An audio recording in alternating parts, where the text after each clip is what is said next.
ಈ stock market ಫಾಲಲ್ಲಿ CDSL 50% ಕೆಳಗೆ ಬಿದ್ದಿದೆ. ಈ 50% ನಿಮಗೆ ಜಾಸ್ತಿ ಅನ್ನಿಸ್ತಾ ಇರ್ಬೋದು, ಆದರೆ CDSL ಕಳೆದ 5 ವರ್ಷದಲ್ಲಿ 20 ಪಟ್ಟು ರಿಟರ್ನ್ ಕೊಟ್ಟಿತ್ತು. ಅಂದರೆ 2000% ರಿಟರ್ನ್ ಕೊಟ್ಟಿತ್ತು. ಈ ಫಾಲಿಂದ ರಿಟರ್ನು 1000% ಬಂದಿದೆ. ಸ್ಟಿಲ್ 1000% 5 ವರ್ಷದಿಂದ ಯಾರು ಇನ್ವೆಸ್ಟ್ ಮಾಡಿದ್ರು ಅವರಿಗೆ ರಿಟರ್ನ್ ಸಿಕ್ಕಿದೆ. ಈಗ ಯಾರು ರೀಸೆಂಟಾಗಿ ಈ ಸ್ಟಾಕಲ್ಲಿ ಎಂಟ್ರಿ ಆಗಿರ್ತಾರೆ ಅವ್ರಿಗೆ ತುಂಬ ವರಿ ಅನ್ನಿಸ್ತಾ ಇರುತ್ತೆ, ತುಂಬ ಕನ್ಫ್ಯೂಸ್ ಆಗಿರುತ್ತೆ. ಯಾಕೆ ಈ ಸ್ಟಾಕ್ ದಿಸದಿಂದ ದಿಸಕ್ಕೆ ಕೆಳಗೆ ಬೀಳ್ತಾ ಇದೆ, ಇಟ್ಕೊಬೇಕಾ ಬೇಡ ಅಂತ. ನಾವು ವಿಡಿಯೋ ನೋಡಿದ್ರೆ ನಿಮಗೆ ಬೈ ಮಾಡಬೇಕು ಸೆಲ್ ಮಾಡಬೇಕಂತ ಸಜೆಷನ್ ಸಿಗಲ್ಲ, ಆದರೆ ಈ ಕಂಪ್ನಿನಲ್ಲಿ ಏನೆಲ್ಲ ಆಗ್ತಾ ಇದೆ ಅಂತ ಗೊತ್ತಾಗುತ್ತೆ. ಇದರಿಂದ ನೀವೇ ಬೈ ಮಾಡಬೇಕು ಸೆಲ್ ಮಾಡಬೇಕಂತ ಡಿಸೈಡ್ ಮಾಡ್ತೀರಾ. ಅದಕ್ಕೇನೆ ಈ ವಿಡಿಯೋನ ಪೂರ್ತಿಯಾಗಿ ನೋಡಿ. ಮತ್ತೆ ಇದು ಯಾವುದೇ ರೀತಿ ಸ್ಟಾಕ್ ರೆಕಮೆಂಡೇಶನ್ ಅಲ್ಲ, ಇದು ಜಸ್ಟ್ ಎಜುಕೇಷನಲ್ ಪರ್ಪಸ್ ಆಗಿ ಈ ವಿಡಿಯೋನ ಜಸ್ಟ್ ಇನ್ಫಾರ್ಮೇಷನ್ ಥರ ನೋಡಿ. ಈ ವಿಡಿಯೋನ ಹೋಗ್ಬಿಟ್ಟು ವಿಡಿಯೋ ಮಾಡಿದ್ದಾರೆ ಅಂತ ತಕ್ಷಣ ಹೋಗಿ ಬೈ ಮಾಡಿಬಿಡ್ಬೇಡಿ. ಇದನ್ನು ಜಸ್ಟ್ ಇನ್ಫಾರ್ಮೇಷನ್ ಥರ ನೋಡಿ. ಯಾಕಂದರೆ ನಾವು ತಿಂಗಳಲ್ಲಿ 30 ಸ್ಟಾಕ್ಸ್ ಬಗ್ಗೆ ಮಾತಾಡ್ತೀವಿ, 30 ಸ್ಟಾಕ್ಸ್ನ ಹೋಗಿ ಇನ್ವೆಸ್ಟ್ ಮಾಡೋಕ್ಕಾಗಲ್ಲ. ಈ CDSL ಬಿಸ್ನೆಸ್ ಮಾಡಲ್ ಏನಂದರೆ, ಎಷ್ಟೋ ಜನ ಕೇಳ್ತಿರ್ತಾರೆ, ಗುರು ನಾವು ಸ್ಟಾಕ್ ಮಾರ್ಕೆಟಲ್ಲಿ ಇನ್ವೆಸ್ಟ್ ಮಾಡ್ತೀವಿ, ಏಂಜಲ್ ಒನ್ನಲ್ಲಿ, ಜೆರೋದಾದಲ್ಲಿ, ಗ್ರೋನಲ್ಲಿ ಎಲ್ಲೋ ಇನ್ವೆಸ್ಟ್ ಮಾಡ್ತೀವಿ. ಜೆರೋದಾ ಓಡೋಗ್ಬಿಟ್ರೆ ಏನು ಮಾಡಬೇಕು, ಗ್ರೋ ಓಡೋಗ್ಬಿಟ್ರೆ ಏನು ಮಾಡಬೇಕು, ಏಂಜಲ್ ಒನ್ ಓಡೋಗ್ಬಿಟ್ರೆ ಏನು ಮಾಡಬೇಕು ಅಂತ ಕ್ವಶನ್ ಕೇಳ್ತಿರ್ತಾರೆ. ನಾವು ಅವ್ರಿಗೆಲ್ಲ ಹೇಳ್ತಿರ್ತೀವಿ, ಇಲ್ಲ ಬ್ರದರ್, ನಿಮ್ಮದು ಡೆಪಾಸಿಟ್ರಿನಲ್ಲಿರುತ್ತೆ, ನಿಮ್ಮ ಶೇರು ಡೆಪಾಸಿಟ್ರಿನಲ್ಲಿರುತ್ತೆ, ಏಂಜಲ್ ಒನ್ ಹತ್ರ ಇರಲ್ಲ ಅಂತ. ಅಂದರೆ CDSL ಅಥವಾ NSDL ಹತ್ರ ಇರುತ್ತೆ, ಏಂಜಲ್ ಒನ್ ಹತ್ರ ಇರಲ್ಲ. ಯಾಕೆ? ಏಂಜಲ್ ಒನ್ನು, ಜೆರೋದಾ, ಗ್ರೋ ಅವ್ರು ಏನಂದರೆ ಜಸ್ಟ್ ಪ್ಲಾಟ್ಫಾರ್ಮ್ ಅಷ್ಟೇ ಅವರು. ಅಂದರೆ ನಾನು ಎಷ್ಟೋ ಸಲ ಹೇಳ್ತಿರ್ತೀನಿ, ನೀವು ಒಂದು ಮಾರ್ಕೆಟ್ಗೆ ಹೋಗಿದ್ದೀರಾ, ಮಾರ್ಕೆಟ್ಗೆ ಹೋಗ್ಬಿಟ್ಟು ಒಂದು ಟೊಮೊಟೊನೋ ಈರುಳ್ಳಿನ ಬೈ ಮಾಡ್ಬೇಕಂತಿದ್ದೀರಾ. ನೀವು ಟೊಮೊಟೊನೋ ಈರುಳ್ಳಿನ ಬೈ ಮಾಡಬೇಕಂದ್ರೆ ಏನು ಮಾಡ್ತೀರಾ? ಡೈರೆಕ್ಟು ರೈತರ ಹತ್ರ ಹೋಗಲ್ಲ. ಅದೇ ರೀತಿ ಇಲ್ಲಿ ನೀವೇನಾದರೂ ಶೇರ್ಸ್ನ ಬೈ ಮಾಡಬೇಕಂದ್ರೆ ಡೈರೆಕ್ಟ್ ಹೋಗ್ಬಿಟ್ಟು ನೀವು ಇನ್ಫೋಸಿಸ್ ನಾರಾಯಣ ಮೂರ್ತಿ ಹತ್ರ ಹೋಗೋದು, ರಿಲಯನ್ಸ್ ಮುಖೇಶ್ ಅಂಬಾನಿ ಹತ್ರ ಹೋಗಿ ಬೈ ಮಾಡೋಕ್ಕಾಗಲ್ಲ. ಅದಕ್ಕೆ ನೀವೇನು ಮಾಡ್ತೀರಾ? ಬ್ರೋಕರ್ಸ್ ಥ್ರೂ ಹೋಗ್ತೀರಾ. ಬ್ರೋಕರ್ಸ್ ಏನು ಮಾಡ್ತಾರೆ, ಯಾವ ರೀತಿ ನೀವು ಶೇರ್ಸ್ನ ಬೈ ಮಾಡ್ತಿದ್ದೀರಲ್ವಾ, ಅವ್ರ ಹತ್ರ ಸೆಲ್ ಮಾಡೋರು ಇರ್ತಾರೆ. ಬೈಯರ್ ಸೆಲ್ಲರ್ನ ಜೋಡಿಸೋದೇ ಬ್ರೋಕರ್ ಕೆಲಸ. ಅದಕ್ಕೆ ಅವ್ರನ್ನ ಬ್ರೋಕರ್ಸ್ ಅಂತ ಕರೀತಾರೆ. ಆದರೆ ನೀವೊಂದ್ಸಲ ಆ ಶೇರ್ಸ್ನ ಬೈ ಮಾಡಿದ್ಮೇಲೆ, ಅಂದರೆ ಎಕ್ಸಾಂಪಲ್ ನೀವು ಒಂದು ಬಟ್ಟೆ ಬೈ ಮಾಡಿದ್ಮೇಲೆ, ಆ ಬಟ್ಟೆ ಏನು ಮಾಡ್ತೀರಾ? ತಗೊಂಡೋಗಿ ನಿಮ್ಮದು ವಾರ್ಡ್ರೂಫಲ್ಲಿ ಇಡ್ತೀರಾ. ತರಕಾರಿ ಬೈ ಮಾಡಿದ್ರೆ ಏನು ಮಾಡ್ತೀರಾ? ತಗೊಂಡೋಗಿ ನಿಮ್ಮ ಫ್ರಿಜ್ಜಲ್ಲಿ ಇಡ್ತೀರಾ. ಅದೇ ರೀತಿಯೇ ನೀವು ಡಿಮ್ಯಾಟ್ ಅಕೌಂಟ್ ಓಪನ್ ಮಾಡ್ಬೇಕಾದ್ರೆ ನಿಮ್ಮದೇ ಸಪ್ರೇಟ್ ಒಂದು ಡೆಪಾಸಿಟ್ರಿ ಓಪನ್ ಆಗಿರುತ್ತೆ, ಡೆಪಾಸಿಟ್ರಿ ಅಕೌಂಟ್ ಓಪನ್ ಆಗಿರುತ್ತೆ. ಅದೆಲ್ಲ ಓಪನ್ ಆಗುತ್ತೆ? ಈ CDSL ಓಪನ್ ಆಗುತ್ತೆ. CDSLದು ಮೇನ್ ಬಿಸ್ನೆಸ್ ಮಾಡಲ್ಲೇ ಇದು ಏನಂದರೆ ಡೆಪಾಸಿಟರಿ. ಒಂಥರ ಬ್ಯಾಂಕ್ ಅಕೌಂಟ್ ಇದ್ದಂಗೆ ನಿಮ್ಮ ಶೇರ್ಸ್ನ, ನಿಮ್ಮ ಮ್ಯೂಚುವಲ್ ಫಂಡ್ನ, ನಿಮ್ಮ ಇನ್ಶೂರೆನ್ಸ್ನ ಎಲ್ಲ ನೀವು ಸ್ಟೋರ್ ಮಾಡೋಕ್ಕೆ ಇರೋ ಒಂದು ಜಾಗ ಡಿಜಿಟಲಿ. ಇದು ಯಾಕೆ ಮಾಡಿದ್ರು ಅಂದರೆ, ಮುಂಚೆ ಏನಾಗಿತ್ತು, ಶೇರ್ಸ್ ಎಲ್ಲನೂ ಫಿಸಿಕಲಿ ಟ್ರಾನ್ಸಾಕ್ಷನ್ ಆಗ್ತಿತ್ತು. ಫಿಸಿಕಲಿ ಜಾಸ್ತಿ ಜನ ಯೂಸ್ ಮಾಡೋರು. ಅಂದರೆ ಶೇರ್ ಸರ್ಟಿಫಿಕೇಟ್ ನೋಡಿರ್ತೀರಾ ನೀವು, ಎಷ್ಟು ಹಳಬ್ರದ್ದು. ನೋಡಿಲ್ಲ ಅಂದರೆ ನಿಮ್ಗೆ ಇಲ್ಲೊಂದು ಇಮೇಜ್ ಬರುತ್ತೆ, ಅದು ನೋಡಿ ಈ ಥರ ಇರ್ತಿತ್ತು ಶೇರ್ ಸರ್ಟಿಫಿಕೇಟು ಪ್ರತಿಯೊಂದು ಕಂಪ್ನಿದು. ಇದ್ರ ಪ್ರಾಬ್ಲಮ್ ಏನಂದರೆ, ಅವಾಗೆಲ್ಲ ಶೇರು ಬ್ರೋಕರ್ಸ್ ಹತ್ರ ಇರ್ತಿದ್ವು. ಈಗ ಅಮೆರಿಕಾದಲ್ಲೂ ಅಷ್ಟೇ, ಅಮೆರಿಕಾದಲ್ಲಿ ಡೆಪಾಸಿಟ್ರಿ ಸರ್ವಿಸು ಅಷ್ಟು ಚೆನ್ನಾಗಿಲ್ಲ, ನಮ್ಮ ಇಂಡಿಯಾ ಅಷ್ಟು ಚೆನ್ನಾಗಿಲ್ಲ. ಅಮೆರಿಕಾದಲ್ಲಿ ಕೂಡ, ಅಮೆರಿಕಾದಲ್ಲಿ ನೀವೇನೇ ಶೇರ್ಸ್ ಬೈ ಮಾಡಿದ್ರು ಹೋಗಿ ಬ್ರೋಕರ್ಸ್ ಹತ್ರ ಕುತ್ಕೊಳ್ಳುತ್ತೆ. ಬಟ್ ನಮ್ಮ ಇಂಡಿಯಾದಲ್ಲಿ ಬ್ರೋಕರ್ಸ್ ಕೈಲಿ ಏನೂ ಹೋಗಲ್ಲ. ಬ್ರೋಕರ್ಸ್ಗೆ ಬೈ ಸೆಲ್ ಮಾಡೋ ಒಂದು ಪರ್ಮಿಷನ್ ಬಿಟ್ಟು ಇನ್ನೇನೂ ಇರಲ್ಲ.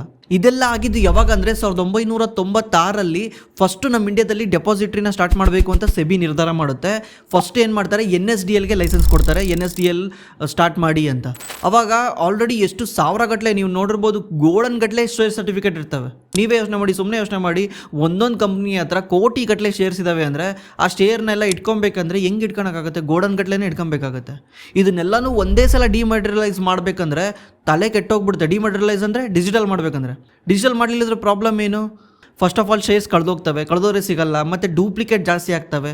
ಸೇಮ್ ಅದೇ ರೀತಿ ಕಾಪಿ ಮಾಡಿಬಿಟ್ಟು ಡೂಪ್ಲಿಕೇಟ್ ಸೆಲ್ ಮಾಡ್ತಾರೆ. ಯಾವ ರೀತಿ ಕೋಟಾ ನೋಟ್ ಬರ್ತವೆ ಆ ರೀತಿ ಡೂಪ್ಲಿಕೇಟ್ ಸೆಲ್ ಮಾಡ್ತಾರೆ. ಆಮೇಲೆ ನೀವು ಒಂದ್ಸಲ ಶೇರ್ನ ಸೆಲ್ ಮಾಡಿದ್ಮೇಲೆ ನಿಮಗೆ ದುಡ್ಡು ಎಷ್ಟೋ ದಿವಸ ಆದಮೇಲೆ ಬರುತ್ತೆ. ಯಾಕಂದರೆ ಇದೆಲ್ಲನೂ ಫಿಸಿಕಲಿ ಟ್ರಾನ್ಸಾಕ್ಷನ್ ಆಗ್ತಾ ಇತ್ತು. ಈಗ ನೀವು ಸೆಲ್ ಮಾಡಿದ್ಮೇಲೆ 2 ದಿವಸಕ್ಕೆ ನಿಮ್ಮ ಅಕೌಂಟಿಗೆ ದುಡ್ಡು ಬರುತ್ತೆ, ನೀವು ವಿಡ್ರಾ ಮಾಡ್ಕೊಂಡ್ರೆ. ಇದೆಲ್ಲ ಕಾರಣ ಆಗಿರೋದು ಅವತ್ತು ಮಾಡಿರೋ ಡಿಸಿಷನಿಂದ. 1996ಅಲ್ಲಿ ಸೆಬಿ ಒಂದು ಡಿಸೈಡ್ ಮಾಡುತ್ತೆ, ಶೇರ್ಸ್ನ ಡಿಮೆಟೀರಿಯಲೈಸ್ ಮಾಡೋಣ ಅಂತ. Dematerialise of the shares is called as demat. ಈ ಡಿಮ್ಯಾಟ್ನ ಇಟ್ಕೊಳಕ್ಕಿರೋ ಅಕೌಂಟೇ ಡಿಮ್ಯಾಟ್ ಅಕೌಂಟು. ಆ ಡಿಮ್ಯಾಟ್ ಅಕೌಂಟ್ ಪ್ರೊವೈಡ್ ಮಾಡೋದೇ ಈ CDSL ಮತ್ತು NSDL. NSDLನ ನ್ಯಾಷನಲ್ ಸ್ಟಾಕ್ ಎಕ್ಸ್ಚೇಂಜ್ ಬ್ಯಾಕ್ ಮಾಡುತ್ತೆ, CDSLನ ಬಾಂಬೆ ಸ್ಟಾಕ್ ಎಕ್ಸ್ಚೇಂಜ್ ಬ್ಯಾಕ್ ಮಾಡುತ್ತೆ. ಈ CDSLಗೆ ಬರೋ 79% ರೆವಿನ್ಯೂ ಈ ಡೆಪಾಸಿಟ್ರಿ ಸರ್ವಿಸಿಂದನೇ.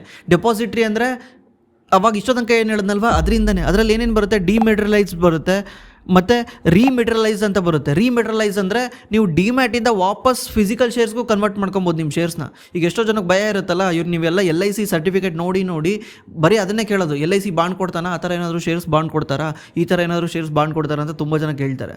ಆ ಥರನೂ ಬೇಕಿದ್ರೆ ಮಾಡಿಸ್ಕೊಬೋದು, ಅಷ್ಟೊಂದು ಪೇಷನ್ಸ್ ಇದ್ದರೆ. ಕಳೆದೋದ್ರೆ ಮತ್ತೆ ಅದನ್ನು ತರಿಸ್ಕೊಳ್ಳೋದು ಭಾರಿ ಕಷ್ಟ. ಅದು ಬಿಟ್ಬಿಟ್ಟು ಹೋಲ್ಡಿಂಗ್ಸಲ್ಲಿ ಮತ್ತು ಟ್ರಾನ್ಸ್ಫರ್ಸಲ್ಲಿ ಮತ್ತು pledge of securities in electronic ಫಾರ್ಮಲ್ಲಿ ಬರುತ್ತೆ. ಮತ್ತು ಪ್ರೊವೈಡಿಂಗ್ ವೋಟಿಂಗ್ ಸರ್ವಿಸಿಂದ ಇವ್ರಿಗೆ ಟೋಟಲ್ಲು ಇದೆಲ್ಲ ಸೇರಿದ್ರೆ 79% ರೆವಿನ್ಯೂ ಬರುತ್ತೆ. ಇದರಲ್ಲಿ ನಿಮಗೆಲ್ಲ ಗೊತ್ತಾಗಿರುತ್ತೆ ಡಿಮೆಟ್ರಲೈಸೇಷನ್ ಅಂದರೆ ರಿಮೆಟ್ರಲೈಸೇಷನ್ ಅಂದರೆ ಏನಂತ ಗೊತ್ತಾಗಿದೆ. ಇದ್ಯಾವುದು ಪ್ಲೆಡ್ಜ್ ಆಫ್ ಸೆಕ್ಯೂರಿಟೀಸ್ ಅಂತ ಅನ್ಕೊಂತಿದ್ದೀರಾ? ಪ್ಲೆಡ್ಜ್ ಆಫ್ ಸೆಕ್ಯೂರಿಟೀಸ್ ಅಂದರೆ ನೀವು ಯಾವುದೋ ಒಂದು ಸೆಕ್ಯೂರಿಟೀಸ್ನ ಪ್ಲೆಡ್ಜ್ ಮಾಡ್ತೀರಾ. ಎಕ್ಸಾಂಪಲ್ಲು ನೀವೇ ಈಗ MTF ಟ್ರೇಡ್ ಮಾಡ್ತಾರಲ್ಲ ಅವ್ರಿಗೆಲ್ಲ ಗೊತ್ತಿರುತ್ತೆ. MTF ಪ್ಲೆಡ್ಜ್ ಮಾಡಿ ಅಂತ CDSL ಇಂದ ಇದು ಬರುತ್ತೆ, ನೋಟಿಫಿಕೇಶನ್ ಬರ್ತಾ ಇರುತ್ತೆ. ಅವತ್ತಿನ ದಿವಸ ಏನಾದರೂ MTF ಬೈ ಮಾಡಿಬಿಟ್ರೆ ನಿಮ್ಗೆ ಈವ್ನಿಂಗಲ್ಲಿ MTFಗೆ ಪ್ಲೆಡ್ಜ್ ಮಾಡಬೇಕು. ಏನು ಪ್ಲೆಡ್ಜಿಂಗ್ ಅಂದರೆ ಮುಂಚೆ ಏನಾಗ್ತಾ ಇತ್ತು, ನೀವೇನಾದರೂ ಶೇರ್ಸ್ನ ಪ್ಲೆಡ್ಜ್ ಮಾಡಬೇಕಂದ್ರೆ ಬ್ರೋಕರ್ಗೆ ನೀವು ಪರ್ಮಿಷನ್ ಕೊಟ್ಬಿಡ್ತಿದ್ರಿ, ಪವರ್ ಆಫ್ ಅಟಾರ್ನಿ ಕೊಟ್ಟಿರ್ತಿದ್ರಿ. ಇದರಿಂದ ಬ್ರೋಕರ್ ನಿಮ್ಮ ಶೇರ್ಸ್ನ ಪ್ಲೆಡ್ಜ್ ಮಾಡ್ಬೋದಿತ್ತು. ಬಟ್ ಒಂದ್ಸಲ ಏನಾಯಿತು, ಕಾರ್ವಿ ಸ್ಟಾಕ್ ಬ್ರೋಕಿಂಗ್ ಏನು ಮಾಡ್ದ, ಕಸ್ಟಮರ್ ಬ್ರೋಕರೇಜ್ನ ಯಾರ್ದು ಇಮೇಲ್ ID ಇರಲ್ಲ, ಫೋನ್ ನಂಬರ್ ಇರಲ್ಲ, ಮತ್ತು ಅವ್ರದ್ದು ಡೀಟೇಲ್ KYC ಸರಿಯಾಗಿ ಅಪ್ಡೇಟ್ ಆಗಿರಲ್ಲ, ಇಂಥದ್ದೆಲ್ಲನೂ ತೊಗೊಂಡ್ಬಿಟ್ಟು ಶೇರ್ಸ್ನ ಪ್ಲೆಡ್ಜ್ ಮಾಡಿಬಿಟ್ಟು ಇವನೇನೋ ರಿಯಲ್ ಎಸ್ಟೇಟ್ ಕಂಪ್ನಿಗೆ ಯೂಸ್ ಮಾಡ್ಕೊತಿದ್ದ. ಇದು ಒಂದ್ಸಲ ಸ್ಕ್ಯಾಮ್ ಸಿಗಾಕೊಂಡ್ಮೇಲೆ ಸೆಬಿ ಏನು ಮಾಡಿಬಿಡ್ತು, ಸೆಬಿ ಬ್ರೋಕರ್ ಕೈಯಲ್ಲಿಂದ ಎಲ್ಲ ರೈಟ್ಸ್ನ ಕಿತ್ತು ಬಿಸಾಕ್ಬಿಡ್ತು. ಈ ಖುದ್ದು ಕಸ್ಟಮರೇ ಪ್ಲೆಡ್ಜ್ ಮಾಡಬೇಕಂದ್ರೆ ಕಸ್ಟಮರ್ಗೊಂದು OTP ಬರುತ್ತೆ, ಆ OTP ಹಾಕಿ ಕಸ್ಟಮರ್ ಪ್ಲೆಡ್ಜ್ ಮಾಡ್ತಾನೆ ಆ ಶೇರ್ಸ್ನ. ಬೇಕಂದರೆ ಬೇಡ ಅಂದರೆ ಬೇಡ. ನಾರ್ಮಲಿ ನಿಮ್ಗೆ MTF ಬೇಕಂದರೆ ಮಾತ್ರ ನೀವು ಅದನ್ನು ಪ್ಲೆಡ್ಜ್ ಮಾಡಬೇಕು. ಈ ಪ್ಲೆಡ್ಜ್ ಮಾಡೋ ಪ್ರೋಸೆಸ್ ನಡೆಯುತ್ತಲ್ಲ, ಇದಕ್ಕೆ CDSL ಚಾರ್ಜ್ ಮಾಡ್ತಾನೆ. ಇದು ಒನ್ ಪಾರ್ಟ್ ಆಫ್ ರೆವಿನ್ಯೂ ಆಯಿತು. ಮತ್ತು ಟ್ರಾನ್ಸ್ಫರ್ ಅಂದರೆ ಈಗ ನೀವು ಒಂದು ಶೇರ್ಸ್ನ ಬೈ ಮಾಡಿದ್ದೀರಾ, ಶೇರ್ಸ್ನ ಬೈ ಮಾಡಿಬಿಟ್ಟು ಅದನ್ನು ಸೆಲ್ ಮಾಡ್ತಿದ್ದೀರಾ. ಈಗ ಸೆಲ್ ಮಾಡ್ತಿರ್ಬೇಕಾದ್ರೆ ಏನರ್ಥ, ನಿಮ್ಮ ಡಿಮ್ಯಾಟ್ ಅಕೌಂಟಿಂದ ಅದನ್ನು ಹೊರ ಕಳಿಸ್ತಾ ಇದ್ದೀರಾ ಅಂತ ಅರ್ಥ. ಹೊರ ಕಳಿಸ್ಬೇಕಾದ್ರೆ ಸ್ಲಿಪ್ ಚಾರ್ಜ್ ಅಂತ ಚಾರ್ಜ್ ಮಾಡ್ತಾರೆ, ನೀವು ನೋಡಿರ್ಬೋದು, ನಿಮ್ಮ ಟ್ರಾನ್ಸಾಕ್ಷನಲ್ಲಿ ಗೊತ್ತಿರುತ್ತೆ. ಅಥವಾ ಡೆಬಿಟ್ ಚಾರ್ಜ್ ಅಂತ ಚಾರ್ಜ್ ಮಾಡ್ತಾರೆ. ಯಾಕಂದರೆ ನಿಮ್ಮ ಶೇರ್ಸ್ನ ಡಿಮ್ಯಾಟ್ ಅಕೌಂಟಿಂದ ಹೊರಗೆ ತಗೊಂಡು ಹೋಗೋಕ್ಕೆ CDSL ಚಾರ್ಜ್ ಮಾಡ್ತಾನೆ. ಅದು 21 ರೂಪಾಯಿ ಪ್ಲಸ್ GST ಸಮಥಿಂಗ್ ಇದೆ, 21 ರೂಪಾಯಿ CDSL ಚಾರ್ಜ್ ಮಾಡ್ತಾನೆ. ಅದು ಪರ್ ಸ್ಕ್ರಿಪ್ಟ್, ಪರ್ ಶೇರ್ ಅಲ್ಲ. ಅಂದರೆ ನೀವು 100 ಶೇರ್ ಸೆಲ್ ಮಾಡಿದ್ರು 21 ರೂಪಾಯಿನೇ, 1000 ಶೇರ್ ಸೆಲ್ ಮಾಡಿದ್ರು 21 ರೂಪಾಯಿನೇ, 1 ಕೋಟಿ ಶೇರ್ ಸೆಲ್ ಮಾಡಿದ್ರು 21 ರೂಪಾಯಿನೇ. ಅಲ್ಲಿ number of the share matter ಆಗಲ್ಲ, number of the script matter ಆಗುತ್ತೆ. ಕಂಪ್ನಿ ಎಷ್ಟು ಡಿಫ್ರೆಂಟ್ ಇರ್ತವೆ ಆ ರೀತಿ ಚಾರ್ಜ್ ಮಾಡ್ತಾನೆ. ಇದು ಅವನಿಗೆ ಒಂದು ಸೋರ್ಸ್ ಆಫ್ ರೆವಿನ್ಯೂ. ಇನ್ನೊಂದು ಬಂದ್ಬಿಟ್ಟು ಹೋಲ್ಡಿಂಗ್ಸ್ ಅಂದರೆ ನೀವು ನೋಡಿರ್ತೀರ AMC ಚಾರ್ಜ್ನ ಚಾರ್ಜ್ ಮಾಡ್ತಾರೆ ನಿಮ್ಮ ಬ್ರೋಕರ್ಗಳು. AMC ಚಾರ್ಜ್ ಎಷ್ಟಿದೆ ಅಂತ ಕೇಳ್ತಿರ್ತೀರಾ, AMC ಚಾರ್ಜ್ನ ಚಾರ್ಜ್ ಮಾಡ್ತಾರೆ. ಈ AMC ಚಾರ್ಜ್ ಯಾರು ಚಾರ್ಜ್ ಮಾಡ್ತಾರೆ ಅಂದರೆ CDSL ಚಾರ್ಜ್ ಮಾಡ್ತಾನೆ. ಅದನ್ನು ನಿಮ್ಮ ಬ್ರೋಕರ್ಗಳು ನಿಮ್ಮಿಂದ ಕಲೆಕ್ಟ್ ಮಾಡಿ CDSLಗೆ ಡೆಪಾಸಿಟ್ ಮಾಡ್ತಾರೆ. ಇದರಲ್ಲಿ ಮೇ ಬಿ ಅವ್ರೊಂದು ಸ್ವಲ್ಪ ಇಟ್ಕೊಬೋದು, ಬಟ್ ಮೇಜಾರಿಟಿ ಆಫ್ ರೆವಿನ್ಯೂ CDSLಗೆ ಬರುತ್ತೆ. ಈಗ ನಿಮ್ದೇನು AMC ಚಾರ್ಜ್ನ ಕಟ್ ಮಾಡ್ಕೊತಾರಲ್ಲ ಅದೆಲ್ಲನೂ CDSLಗೆ ಹೋಗುತ್ತೆ. ಈಗ ನಿಮಗೆ ಗೊತ್ತಾಗಿದೆ ಯಾವ ರೀತಿ CDSL ರೆವಿನ್ಯೂ ಮಾಡುತ್ತೆ. ಮೊದಲು ಡಿಮೆಟ್ರಲೈಸಿಂದ, ಇನ್ನೊಂದು ರಿಮೆಟ್ರಲೈಸಿಂದ, ಇನ್ನೊಂದು ಹೋಲ್ಡಿಂಗ್ಸಿಂದ, ಇನ್ನೊಂದು ಟ್ರಾನ್ಸ್ಫರ್ಸಿಂದ, ಇನ್ನೊಂದು ಪ್ಲೆಡ್ಜ್ ಆಫ್ ಶೇರಿಂದ. ಡಿಮೆಟ್ರಲೈಸ್ ಅಂದರೆ ಜಸ್ಟ್ ನಾವು ಮಾತ್ರ ಡಿಮೆಟ್ರಲೈಸ್ ಮಾಡೋದಲ್ಲ, ಇದು ಒಂಥರ ಫಿಕ್ಸ್ಡ್ ಇನ್ಕಮ್ ಇದ್ದಂಗೆ ಅವ್ರಿಗೆ. ಇದ್ರ ವೊಲಟೈಲಿಟಿ ಜಾಸ್ತಿ ಇರಲ್ಲ. ಇದು ಹೆಂಗಿರುತ್ತೆ ಅಂದರೆ, ಈಗ ಎಕ್ಸಾಂಪಲ್ಲು ಯಾವುದೋ ಒಂದು ಕಂಪ್ನಿ ಇದೆ, ನನ್ನದೇ ಒಂದು ಕಂಪ್ನಿ ಇದೆ, ನನ್ನ ಹತ್ರ ಎಲ್ಲ ಕಂಪ್ನಿದು ಶೇರ್ಸ್ ಇರ್ತವೆ, ಪ್ರತಿ ಒಂದು ಕಂಪ್ನಿದು ಶೇರ್ಸ್ ಇರ್ತವೆ.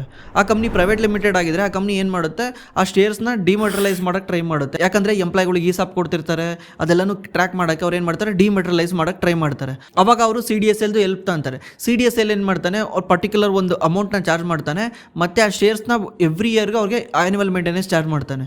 ಇದು ಅವ್ನಿಗೆ ರಿಕರಿಂಗ್ ರೆವಿನ್ಯೂ. ಇದಕ್ಕೂ ಮಾರ್ಕೆಟ್ಗೂ ಸಂಬಂಧ ಇಲ್ಲ. ಅಂದರೆ ಇದು ಲೈಕ್ ಎಲ್ಲಿವರೆಗೂ ಆ ಕಂಪ್ನಿ ಶೇರ್ಸ್ನ CDSL ಜೊತೆಗೆ ಇಟ್ಕೊಂಡಿರುತ್ತೋ ಅಲ್ಲಿವರೆಗೂ ಆ CDSLಗೆ ರೆವಿನ್ಯೂ ಬರ್ತಾನೆ ಇರುತ್ತೆ. ಮತ್ತು ಈ ವೋಟಿಂಗ್ ಎಲ್ಲ ಮಾಡ್ತಾರಲ್ಲ, ನೀವು ನೋಡಿರ್ಬೋದು, ಆ್ಯನ್ಯುವಲ್ ಜನರಲ್ ಮೀಟಿಂಗ್ ಅಂತ ಮಾಡ್ತಾರೆ. ಅದರಲ್ಲಿ ಇವರೇ CEO ಆಗಬೇಕು, ಇವರೇ ಇದಾಗಬೇಕಂತ ನಾವೆಲ್ಲ ವೋಟ್ ಮಾಡ್ಬೋದು. ಇದಕ್ಕೆ ಅದನ್ನ ಹೋಗ್ಬಿಟ್ಟು CDSL ಥ್ರೂ ವೋಟ್ ಮಾಡ್ಬೋದು. ಜಾಸ್ತಿ ಜನ ಯಾಕೆ ಮಾಡಲ್ಲ ಅಂದರೆ, ನಮ್ಮ ವೋಟಿಂಗ್ ಅಷ್ಟೊಂದು ಬೆಲೆ ಇಲ್ಲ, because we are minority share holders ಇರ್ತೀವಲ್ಲ, ನಮ್ಮ ವೋಟಿಂಗ್ ಆ ಕಂಪ್ನಿನಲ್ಲಿ ಅಷ್ಟು ವ್ಯಾಲ್ಯೂ ಆಗಲ್ಲ. ಯಾಕಂದರೆ 51% ಯಾರ್ದು ವೋಟಿಂಗ್ ಇರುತ್ತೆ ಅವರೇ ಡಿಸೈಡ್ ಮಾಡ್ತಾರೆ CEO ಆಗಬೇಕು, CFR ಆಗಬೇಕು, MDR ಆಗಬೇಕು ಅಂತ. ನಮ್ದು ಅಷ್ಟೊಂದು ಇರಲ್ಲ ಅಂತ ನಾವು ತುಂಬ ಜನ ಮಾಡೋಕ್ಕೋಗಲ್ಲ. ಬಟ್ ಆ ವೋಟಿಂಗ್ ಆಗಬೇಕಂದ್ರೆ ಅದು CDSL ಥ್ರೂನೇ ಆಗಬೇಕು. CDSL ಥ್ರೂ ಆಗುತ್ತೆ, NSDL ಥ್ರೂ ಆಗುತ್ತೆ. ಯಾರು CDSL ಜೊತೆ ಮರ್ಜ್ ಆಗಿರ್ತಾರೆ ಅವ್ರು CDSLinದ ಮಾಡಿಸ್ಕೊತಿರ್ತಾರೆ. ಇದು ಇವ್ರಿಗೆ ರೆಕರಿಂಗ್ ಎವ್ರಿ ಇಯರ್ ಆಗ್ತಾ ಇರುತ್ತೆ, ಎವ್ರಿ ಕ್ವಾರ್ಟರ್ ಆಗ್ತಾ ಇರುತ್ತೆ.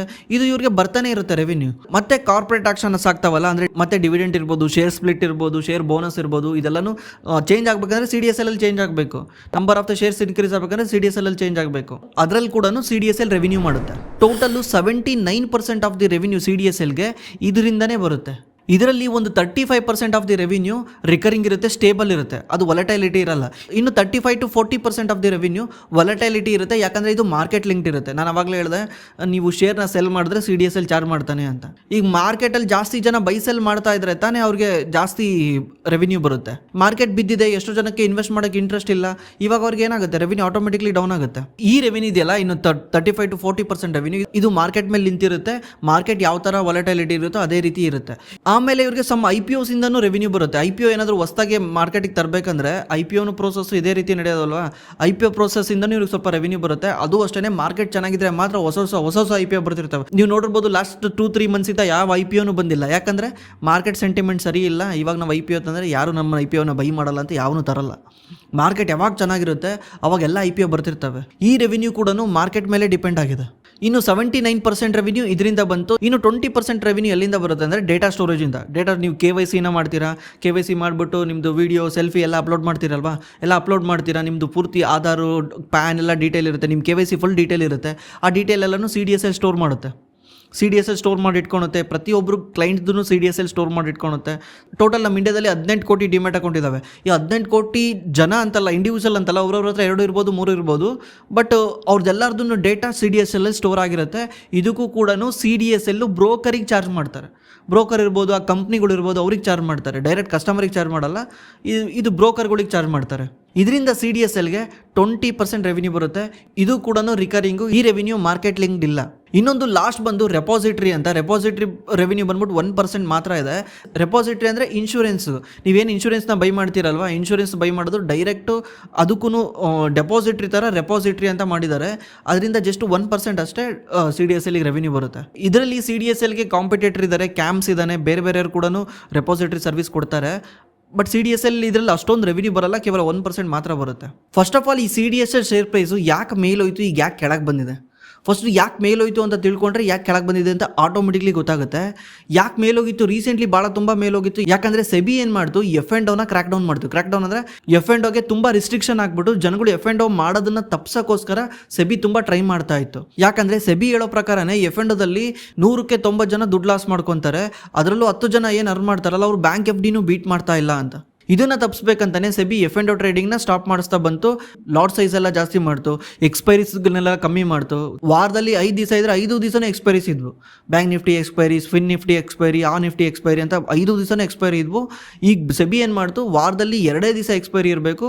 ಅದು ಒಂದು NSE ಇಂದ, ಇನ್ನೊಂದು BSE ಇಂದ ಅಂತ ಡಿಸೈಡ್ ಮಾಡಿತು. ಇದನ್ನೆಲ್ಲ ನೋಡಿದ ಇನ್ವೆಸ್ಟರ್ ಥಿಂಕ್ ಮಾಡ್ತಿದ್ರು, ಓಕೆ ಈಗ ಸೆಬಿ F&Oನ ಕ್ರ್ಯಾಕ್ ಡೌನ್ ಮಾಡ್ತಿದೆಯಲ್ಲ, ತುಂಬ ಜನ F&O ಟ್ರೇಡಿಂಗ್ ಬಿಟ್ಬಿಟ್ಟು ಈಕ್ವಿಟಿನಲ್ಲಿ ಟ್ರೇಡ್ ಮಾಡಕ್ಕೆ ಬರ್ತಾರೆ. ಅವಾಗ ಏನಾಗುತ್ತೆ, CDSLದು ರೆವಿನ್ಯೂ ಜಾಸ್ತಿ ಆಗುತ್ತೆ. ಯಾಕಂದರೆ CDSL ಅಲ್ಲಿ ಮೋರ್ ಬೈ ಸೆಲ್ ಮಾಡಿದ್ರೆ, ಅಂದರೆ ಇಂಟ್ರಾಡೇ ಮಾಡಿದ್ರೆ CDSLಗೆ ಏನು ಲಾಭ ಆಗಲ್ಲ. BTST ಮಾಡಬೇಕಂದ್ರೆ ಬೈ ಟುಡೇ ಸೆಲ್ ಟುಮಾರೋ ಮಾಡಬೇಕು.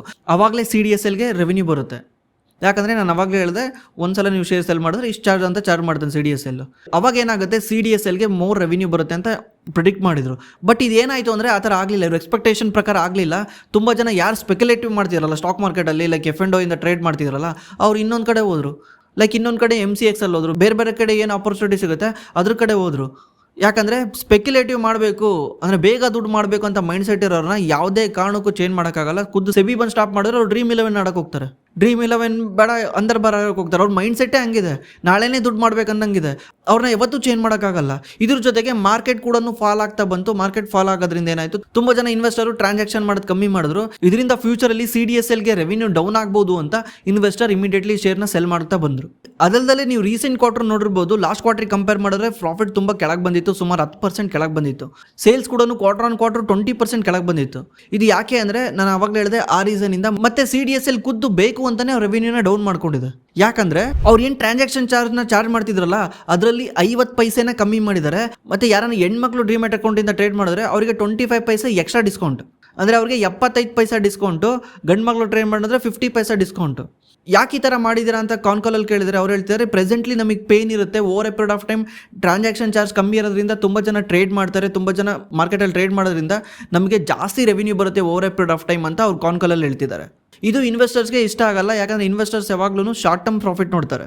ಆಮೇಲೆ CDSL ಏನು ಮಾಡ್ತಾ ಇದೆ, ರೀಸೆಂಟ್ಲಿ ಟೆಕ್ನಾಲಜಿ ಮೇಲೆ ಸಖತ್ತು ದುಡ್ಡು ಆಗ್ತಾ ಇದೆ. ಯಾಕಂದರೆ ಟೆಕ್ನಾಲಜಿನಲ್ಲಿ ಹಿಂದೆ ಉಳಿದ್ಬಿಟ್ರೆ ಮತ್ತೆ ಮಾರ್ಕೆಟಲ್ಲಿ ನಾವು ಹಿಂದೆ ಉಳ್ದಂಗೆ ಅಂತಲೇ CDSL ಅರ್ಥ ಮಾಡ್ಕೊತಿದೆ. ಇಷ್ಟು ದಿವಸ CDSL ಗ್ರೋ ಆಗೋಕ್ಕೆ ಕಾರಣನೇ ಟೆಕ್ನಾಲಜಿ.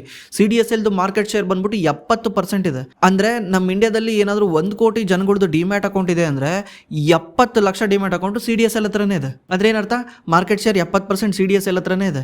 ಇದು ಯಾಕೆ ಅಂದರೆ CDSL ಟೆಕ್ನಾಲಜಿನಲ್ಲಿ ಫಾರ್ವರ್ಡ್ ಇದೆ, ಜಾಸ್ತಿ ಟೆಕ್ನಾಲಜಿನಲ್ಲಿ ಇನ್ವೆಸ್ಟ್ ಮಾಡಿರೋದ್ರಿಂದ CDSL NSDLಗಿನ್ನ ಸ್ಟ್ರಾಂಗ್ ಇದೆ. ಈ ರೀಸನ್ಗೆ ಈ ಕ್ವಾರ್ಟರ್ದು ರೆವಿನ್ಯೂ ತುಂಬ ಡೌನ್ ಆಗಿದೆ. ಇದರಿಂದ ಪ್ರಾಫಿಟ್ ಡೌನ್ ಆಗಿರೋದ್ರಿಂದ ಇನ್ವೆಸ್ಟರ್ಸ್ ಎಕ್ಸಿಟ್ ಮಾಡ್ತಾ ಇದ್ದಾರೆ. ಇನ್ವೆಸ್ಟರ್ಸ್ ಎಕ್ಸಿಟ್ ಮಾಡ್ತಾ ಇದ್ರು, ಇದೇ ರೀಸನ್ ಇಂದಾನೆ CDSL 50% ಕೆಳಗೆ ಬಂದಿತ್ತು. ಬಟ್ ಇವಾಗ ನಿಮ್ ಕ್ವಶನ್, ಗುರು ಮೇಲ್ ಹೋಗುತ್ತಾ ಇಲ್ವಾ ಹೇಳ್ ಗುರು ಅಂತ. ಆಕ್ಚುಲಿ ನೀವು CDSL ಬಿಸ್ನೆಸ್ ಮಾಡಲ್ ಅರ್ಥ ಮಾಡ್ಕೊಂಡಿದ್ರೆ CDSL ಗೆ ಒಂದು 35 to 40% ರೆವಿನ್ಯೂ ಏನ್ ಬರುತ್ತಲ್ಲ, ಅದು ಸಿಕ್ಲಿಕಲ್ ಅಂದ್ರೆ ಮಾರ್ಕೆಟ್ ಯಾವ ರೀತಿ ಪರ್ಫಾರ್ಮೆನ್ಸ್ ಮಾಡುತ್ತೆ ಅದೇ ರೀತಿ ಪರ್ಫಾರ್ಮೆನ್ಸ್ ಮಾಡುತ್ತೆ. ಆಮೇಲೆ CDSL PE ಕೂಡ ಓವರ್ ವ್ಯಾಲಿಡ್ ಆಗಿತ್ತು, ಅಂದ್ರೆ ಸುಮಾರು 80 ಟೈಮ್ಸ್ ಮೇಲೋಗಿತ್ತು, 76 to 80 ಟೈಮ್ಸ್ ಮೇಲೋಗಿತ್ತು. ಇದು ಸಸ್ಟೈನಬಲ್ ಅಲ್ಲಲ್ಲ, ಅಷ್ಟೊಂದು ಓವರ್ ವ್ಯಾಲಿಡ್ ಇದ್ರೆ ಯಾಕೆ ಅದು ಮೇಲೋಗಿತ್ತು ಅಂತ ಹೇಳೋದಕ್ಕೆ ಇನ್ವೆಸ್ಟರ್ ಎಕ್ಸ್ಪೆಕ್ಟ್ ಮಾಡಿದ್ರು ಫ್ಯೂಚರಲ್ಲಿ CDSL ಗ್ರೋತ್ ಚೆನ್ನಾಗಿರುತ್ತೆ, ಬಿಕಾಸ್ ಜನಗಳು F&O ಇಂದ ಈಕ್ವಿಟಿ ಟ್ರೇಡಿಂಗಿಗೆ ಶಿಫ್ಟ್ ಆಗ್ತಾರೆ ಅಂತ.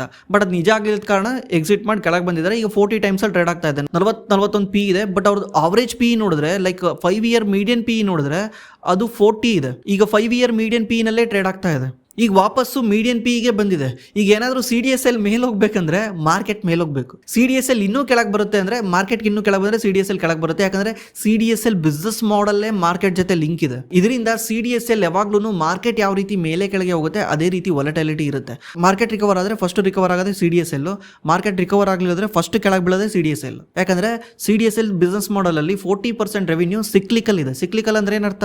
3 ವರ್ಷ ಚೆನ್ನಾಗಿರುತ್ತೆ, ಅದ್ರ 3 ವರ್ಷ ಮತ್ತೆ ಡೌನ್ ಆಗುತ್ತೆ, 3 ವರ್ಷ ಚೆನ್ನಾಗಿರುತ್ತೆ, ಅದ್ರ 3 ವರ್ಷ ಮತ್ತೆ ಡೌನ್ ಆಗುತ್ತೆ. ಯಾಕಂದರೆ ಇವ್ರದ್ದು ಮೇನ್ ರೆವಿನ್ಯೂ ಬಂದ್ಬಿಟ್ಟು ಟ್ರಾನ್ಸಾಕ್ಷನ್ ರೆವಿನ್ಯೂ ಇದೆ.